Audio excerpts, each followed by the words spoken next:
രാഹുൽ ഗാന്ധിയുടെ വാർത്താ സമ്മേളനത്തിന്റെ വിശദാംശങ്ങളുമായി നോബിൾ മാരിക്കാരനുണ്ട്. നോബിൾ മാരിക്കാരൻ, വോട്ട് ചോരി വാർത്താ സമ്മേളനത്തിന് ശേഷം കൂടുതൽ തെളിവുകളുമായി രാഹുൽ ഗാന്ധിയുടെ അടുത്ത വാർത്താ സമ്മേളനം നടന്നിരിക്കുകയാണ്. ഇത്തവണയും തെളിവുകളുമായിട്ടാണല്ലോ രാഹുൽ ഗാന്ധി വന്നിരിക്കുന്നത്. ജ്ഞാനേഷ് കുമാർ മുഖ്യ തെരഞ്ഞെടുപ്പ് കമ്മീഷണർക്കെതിരെ കൃത്യമായ തെളിവുകൾ നിരത്തിയായിരുന്നില്ലേ വാർത്താ സമ്മേളനം? ഇത്തവണ ഡിലീഷനാണ്, അഡീഷനല്ല. അത് മഹാരാഷ്ട്രയിലെ അഡീഷനൊപ്പം തന്നെ ആദ്യം പറയുന്നത് കർണാടകയിലെ അലന്ദ് മണ്ഡലത്തിൽ നിന്നുള്ള വിവരങ്ങളാണ്. എങ്ങനെയാണ് ഇക്കാര്യങ്ങൾ അദ്ദേഹം വിശദീകരിക്കുന്നത്? നോബിൾ,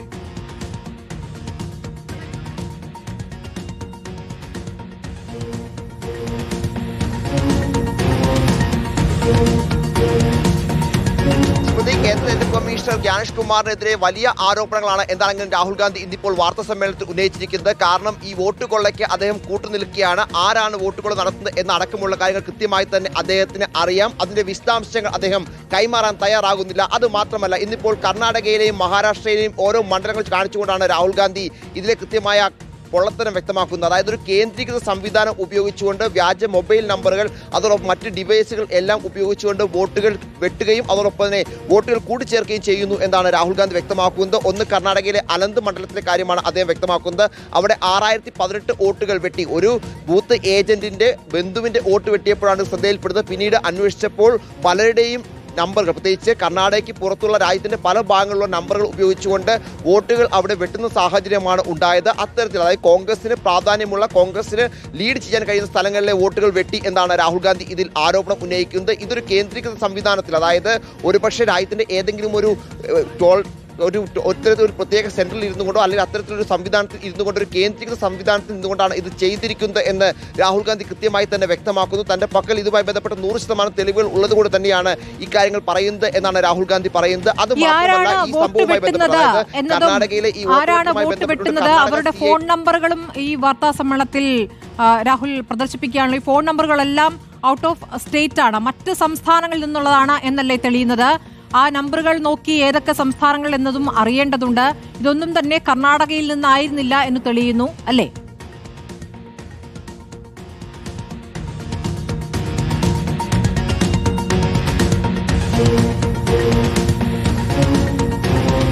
തീർച്ചയായും സ്മൃതി, കർണാടകയ്ക്ക് പുറത്ത് മറ്റ് പല സംസ്ഥാനങ്ങളിൽ ഇരുന്നുകൊണ്ടാണ് ഈ നമ്പറുകൾ ഓപ്പറേറ്റ് ചെയ്തിരിക്കുന്നത് എന്നാണ് രാഹുൽ ഗാന്ധി വ്യക്തമാക്കുന്നത്. അതോടൊപ്പം തന്നെ നമ്പറുകൾ പലതും രാവിലെ 4 മണിക്കൊക്കെ ഇത്തരത്തിൽ ആപ്ലിക്കേഷനുകൾ നൽകി, പുലർച്ചെ 4 മണിക്കൊക്കെ ആപ്ലിക്കേഷൻ നൽകി വോട്ടുകൾ വെട്ടിയ സംഭവമുണ്ട്. അത്തരത്തിലുള്ള കാര്യങ്ങൾ വരെ അദ്ദേഹം റിപ്പോർട്ട് ചെയ്യുന്നു. അത് മാത്രമല്ല, മോദിയും അമിത്ഷയുമാണോ ഈ വോട്ട് വെട്ടലിന് പിന്നിൽ എന്ന് മാധ്യമപ്രവർത്തകർ ചോദിച്ചപ്പോൾ വരും ദിവസങ്ങളിൽ ഹൈഡ്രജൻ ബോംബ് ഉണ്ട്, അതിന്റെ പണിപ്പുരയിലാണ്, കൃത്യമായി തന്നെ ആരൊക്കെയാണ് ഇതിന് പിന്നിൽ എന്ന് വ്യക്തമാക്കും എന്നാണ് രാഹുൽ ഗാന്ധി പറഞ്ഞിരിക്കുന്നത്. നേരത്തെ നമ്മൾ ഈ അനന്തിലെ കാര്യം പറഞ്ഞതുപോലെ തന്നെ ഈ മഹാരാഷ്ട്രയിലെ രജൂരി മണ്ഡലത്തിന് സമാനമായി തന്നെ വോട്ട് ചേർത്ത സാഹചര്യമുണ്ട്. അവിടെയും ഇത്തരത്തിൽ മറ്റ് ഡിവൈസുകളും ഒപ്പം മൊബൈൽ ഫോണുകളും നമ്പറുകളൊക്കെ ഉപയോഗിച്ചുകൊണ്ടാണ് വ്യാജമായി വോട്ടുകൾ ചേർത്തിരിക്കുന്നതെന്ന് രാഹുൽ ഗാന്ധി ആരോപിക്കുന്നു. അവിടെയും ഇത്തരത്തിൽ വോട്ട് ചേർക്കൽ ഉണ്ടായി. എന്താണെങ്കിലും വലിയ ആരോപണമാണ്. പ്രത്യേകിച്ച് കേന്ദ്ര തെരഞ്ഞെടുപ്പ് കമ്മീഷണർ ജ്ഞാനേഷ് കുമാറിനെ ഉന്നം വെച്ചുകൊണ്ട് തന്നെയാണ് രാഹുൽ ഗാന്ധി വാർത്താ സമ്മേളനം എന്ന കാര്യത്തിൽ യാതൊരു സംശയവുമില്ല. കൃത്യമായി തന്നെ ആരെല്ലാമാണ് ഈ വോട്ട് വെട്ടുക അല്ലെങ്കിൽ വോട്ട് കൊള്ളയ്ക്ക് പിന്നിൽ എന്ന് ജ്ഞാനേഷ് കുമാറിന് അറിയാം. അവരെ സംരക്ഷിക്കുന്ന നിലപാടാണ് അദ്ദേഹം എടുത്തുകൊണ്ടിരിക്കുന്നത്. അതിന്റെ ഭാഗമായാണ്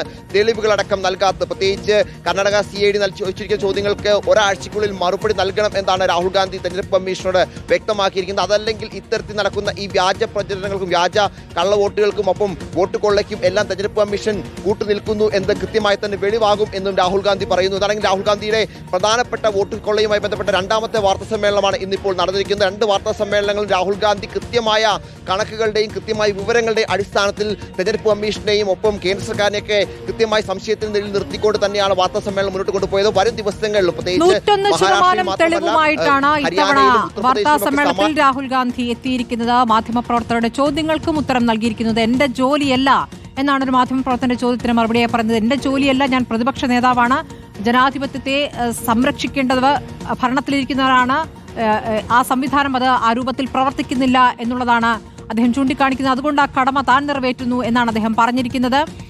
ഈ വാർത്താ സമ്മേളനത്തിൽ വന്നിരിക്കുന്ന തെളിവുകൾ നോബിൾ, അതിൽ പ്രധാനപ്പെട്ട ഒരു കാര്യം, കർണാടക CID 18 തവണ മുഖ്യ തെരഞ്ഞെടുപ്പ് കമ്മീഷന് കത്തയച്ചു. ഈ പറഞ്ഞ ഡിലീഷൻ വന്നതിനെ കുറിച്ചുള്ള വ്യക്തത വരുത്തണമെന്നാവശ്യപ്പെട്ട് 18 തവണ കത്തയച്ചിട്ടും അതിൽ മറുപടി നൽകിയില്ല എന്നൊരു കാര്യം കൂടിയല്ലേ അദ്ദേഹം ഇന്ന് ചൂണ്ടിക്കാണിച്ചത്?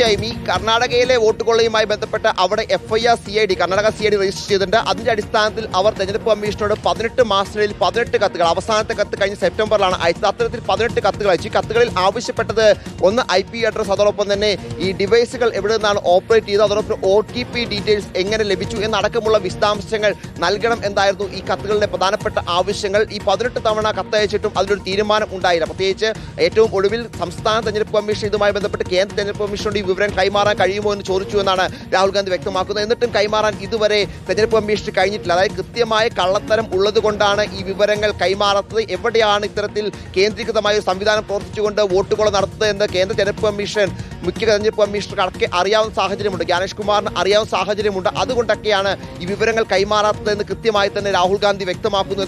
കഴിഞ്ഞ തവണത്തെ വാർത്താ സമ്മേളനത്തിൽ മുഖ്യ തെരഞ്ഞെടുപ്പ് കമ്മീഷൻ നൽകിയ മറുപടി പോലെ ആകില്ല ഇനി മറുപടി നൽകുന്നുണ്ടെങ്കിൽ നൽകേണ്ടി വരിക. കാരണം ഇതിൽ 18 പരാതികൾ പോയിട്ടുണ്ട് എന്നുള്ളതാണ്. അതിനപ്പുറം രാഹുൽ ഗാന്ധി ചൂണ്ടിക്കാണിക്കുന്ന ഒരു കാര്യമുണ്ട്.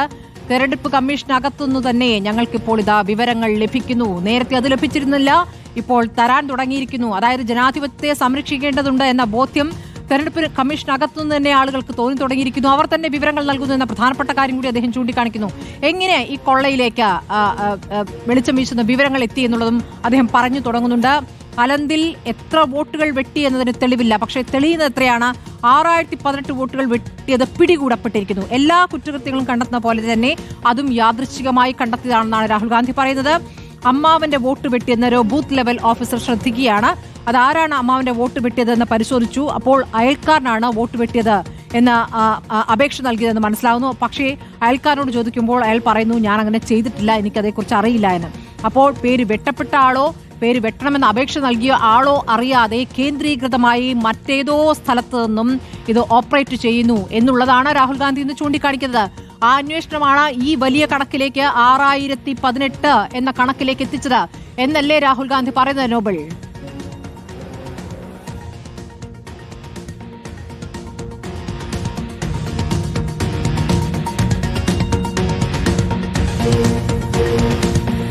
തീർച്ചയായും ആ അന്വേഷണം, അതായത് ഒരു ഏജന്റിന്റെ ബന്ധുവിന്റെ വോട്ട് വെട്ടിയതുമായി ബന്ധപ്പെട്ട അന്വേഷണമാണ് ഇതിൽ വ്യക്തമാക്കുന്നത്. അത് മാത്രമല്ല, ചില ആളുകളെ രാഹുൽ ഗാന്ധി ഇന്നിവിടെ കൊണ്ടുവന്ന് വേദിയിൽ നിർത്തുകയും ചെയ്തു. അതായത് ആ ആളുകളുടെ പേരുകൾ ഉപയോഗിച്ചുകൊണ്ട് 12-14 പേരുടെ വോട്ടുകൾ വെട്ടി എന്നാണ് ഇതിൽ പറയുന്നത്. അതായത് തങ്ങൾ പോലും അറിയാതെ തങ്ങളുടെ നമ്പറുകളും ഒപ്പം തങ്ങളുടെ പേരും ഉപയോഗിച്ചുകൊണ്ട് തന്റെ അയൽവാസികളുടെയൊക്കെ വോട്ടുകൾ വെട്ടിയെന്ന് ഇതിൽ വ്യക്തമാക്കുന്നു ഒരാൾ. അത്തരത്തിൽ ചില കാര്യങ്ങൾ കൂടി രാഹുൽ ഗാന്ധി പറയുകയാണ്. എന്തായാലും ഒരു സെൻട്രലൈസ്ഡ് സംവിധാനം, ഒരു കേന്ദ്രീകൃത സംവിധാനം ഉപയോഗിച്ചുകൊണ്ട് രാജ്യത്തിന്റെ ഏതോ ഒരു കോണിൽ ഇരുന്നുകൊണ്ട് ഇത്തരത്തിൽ വോട്ടുകൾ അട്ടിമറിക്കുന്നു, വോട്ടുകൾ കൂട്ടിച്ചേർക്കുന്നു, വോട്ടുകൾ വെട്ടുന്നു.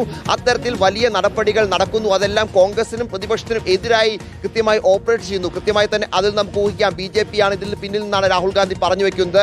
എന്താണെങ്കിലും ഒരു സംവിധാനം, ഇതൊരു ബൂത്ത് ലെവലിൽ ചെയ്യാൻ കഴിയുന്ന കാര്യമല്ല എന്ന് രാഹുൽ കൃത്യമായി തന്നെ വ്യക്തമാക്കുന്നുണ്ട്. അതായത് രാജ്യത്തിന്റെ വിവിധ ഭാഗങ്ങളിലുള്ള ഫോൺ നമ്പറുകൾ ഉപയോഗിച്ചുകൊണ്ട് മറ്റ് ഇന്റർനെറ്റ് സംവിധാനങ്ങൾ ഉപയോഗിച്ചുകൊണ്ട് അപേക്ഷകൾ നൽകി വോട്ടുകൾ വെട്ടുന്നു, വോട്ടുകൾ ചേർക്കുന്നു. അത്തരത്തിൽ ജനാധിപത്യത്തെ അട്ടിമറിക്കുന്ന നടപടി ഉണ്ടാകുന്നു. കൃത്യമായൊരു കേന്ദ്രീകൃത സംവിധാനം എന്ന് പറയുമ്പോൾ ഒന്നുകിൽ അത് BJPയുമായി ബന്ധപ്പെട്ട അടുത്ത നിൽക്കുന്ന സംവിധാനം എന്ന് തന്നെയായിരിക്കാം രാഹുൽ ഗാന്ധി ഉദ്ദേശിക്കുന്നത്. അത് ആരാണ് ചെയ്യുന്നത് എന്നും കൃത്യമായി തന്നെ തെരഞ്ഞെടുപ്പ് കമ്മീഷൻ അറിയാം. ആ കമ്മീഷൻ അത് മറച്ചുവെക്കുന്നു, അവർക്ക് കൂട്ടുനിൽക്കുന്നു. എന്താണ് ഇതിന് പിന്നിൽ എന്നതിന്റെ യാഥാർത്ഥ്യം പുറത്തേക്ക് പറയാൻ തയ്യാറാകുന്നില്ല. ഒരാഴ്ചയാണ് സമയം നൽകിയിരിക്കുന്നത് രാഹുൽ ഗാന്ധി. ആ ഒരാഴ്ചക്കകം മുഖ്യ തെരഞ്ഞെടുപ്പ് കമ്മീഷൻ ഇതുമായി ബന്ധപ്പെട്ട തെളിവുകൾ കർണാടക CIDക്ക് നൽകണം എന്നാണ് രാഹുൽ ഗാന്ധി പറഞ്ഞത്. അതോടൊപ്പം മാധ്യമങ്ങൾ ചോദിക്കുന്നുണ്ട്, അതല്ലെങ്കിൽ കോടതിയാണോ സമീപിക്കുക?